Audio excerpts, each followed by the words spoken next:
Well, hello there. Welcome along to another Jenny Kirk video with me, Jennifer Kirk, here on the YouTube channel.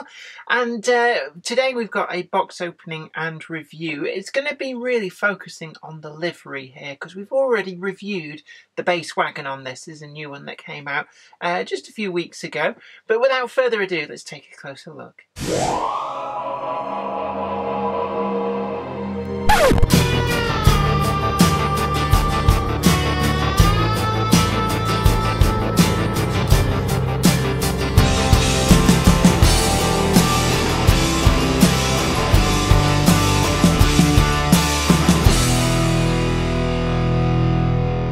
What we've got here is one of the new Hornby 3-plank wagons, and I'm not going to go too in depth about the actual build quality of the wagon itself because we covered that when we reviewed the 3-wagon set, which really quite nicely set us up for the 3-plank, the 5-plank and the 8-plank. So what I'm going to concentrate on in this video is the actual livery application. What we've got here is our 6858, and this is the South Eastern and Chatham Railway 3-plank wagon with the running number 10756. And I was really looking forward to this. I think I probably mentioned it in the previous video where we reviewed the 3-pack because this is a genuine ready-to-run pre-grouping livery. And the thing about this is, unlike the Bachmann triple pack of SE&CR wagons that they produced for the Collectors Club as a tie-in to some of the SE&CR C-class locomotives that they've been producing, this is actually much more accurate for the pre-grouping period because the base wagon itself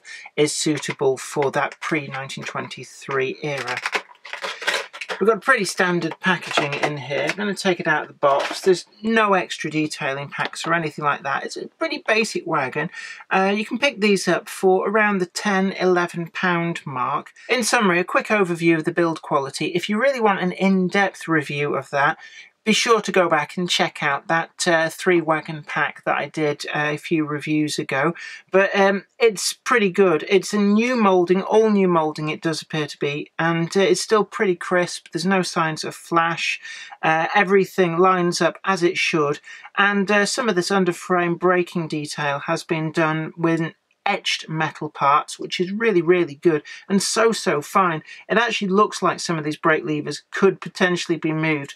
They can't be, but it is so fine.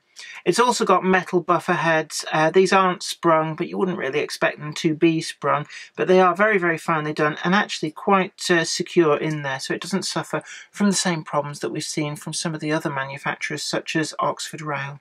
As we already covered in the previous review, the base wagon itself is actually pretty good. I couldn't really find anything to fault with it. So what we're going to look at here is the actual livery application. And it's pretty crisp here. We've got the SE&CR and the 10756 all picked out really quite crisply in the white.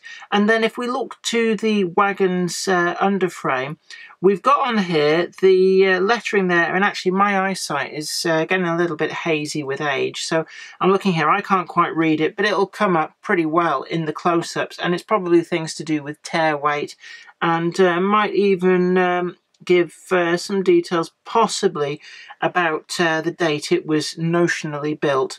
We've also got some of the metalwork picked out in black, and this is actually quite prototypically a wooden chassised wagon, which is something that is really where the Bachmann wagons fell down on, because they were on a post-1923 wagon base with generally a steel chassis. But this is completely accurate for the pre-1923 period, so I really just had to have this.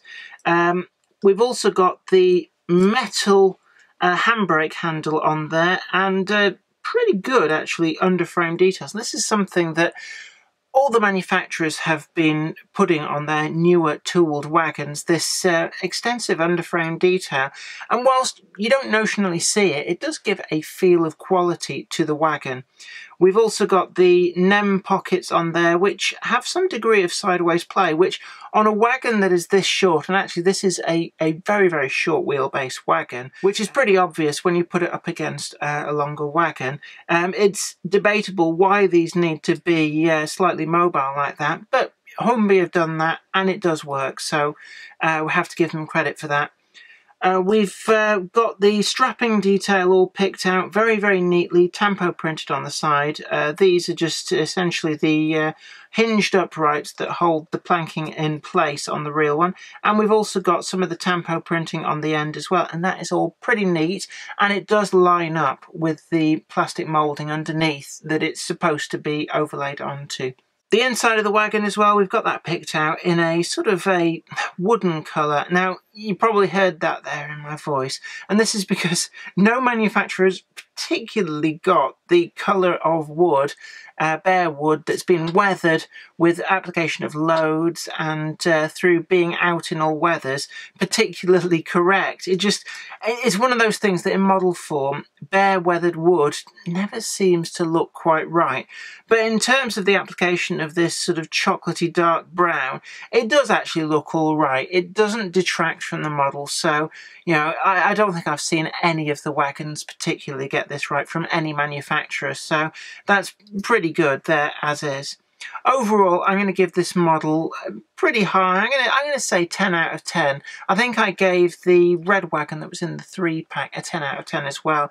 And really, these 3-plank wagons from Hornby are actually one of the best ready-to-run wagons on the market. So it really is good to see them appearing in these pre-grouping liveries suitable for the pre-grouping liveried locomotives that are appearing from all the manufacturers.